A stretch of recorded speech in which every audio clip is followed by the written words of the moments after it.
haddaan kuu sheega maanta oo kale taariikhda 30 December 1964 Soomaaliya waxaa lagu qabtay maxaa la yiraahdaa Mu'tamar Islaamiya ama World Muslim Congress 1964 waa 30 December ayaa waxaa ka soo qayb galay muslimiin badan oo ka yimaada caalamka. Mu'tamarkan Muslim Congress berigaas jiray ahaa mid aad u qiimo badan. waxaa kamid ahaa ninka madaxweynaha ka ahaa goobtaas markaas wuxuu ahaa nin Falastiini ah oo ku sugnaa magaalada Muqdisho wuxuuna ahaa imaamkii Masjid al-Qudus ee Falastiin ka waran. imaamka Masjid al-Qudus magaciisuna wuxuu la dhihi jiray Maxamed Amiin al-Husayni wuxuuna kamid ahaa imaamka weyn ee Jerusalem. Soomaaliya waxay leedahay taariikh dheer markii loo fiiriyo in ay qayb weyn ka qaataan caalamka Islaamiga. waxay yihiin dad cod dheer iyo maalba ku bixiyay ma aragtay inay muslimiinta midowdo.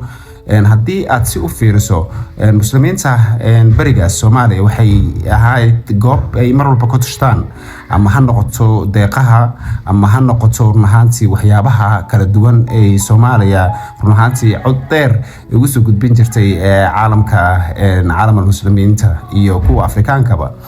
haddii xataa taariikhda dib loogu noqdo 25 September 1967 Soomaaliya waxay martigelisay boqorka Sacuudiga boqor Faisal oo waliba si ballaaran loogu soo dhaweeyay magaalada Muqdisho. waxaa sidoo kale la guddoonsiiyay hadiyooyin ma aragtay kala duwan sidii xoolo nool oo haram cad ah iyo waxyaabo badan oo Soomaaliya waqtigaasi ay haysteen.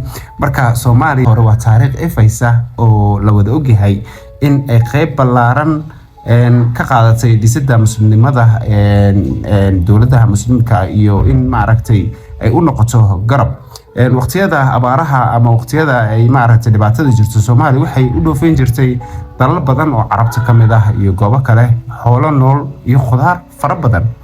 sidaad la socoto hadda muuqaalo waxaa jira 1962 camal Soomaaliya oo xoolo ugu deeqayso Imaaraadka.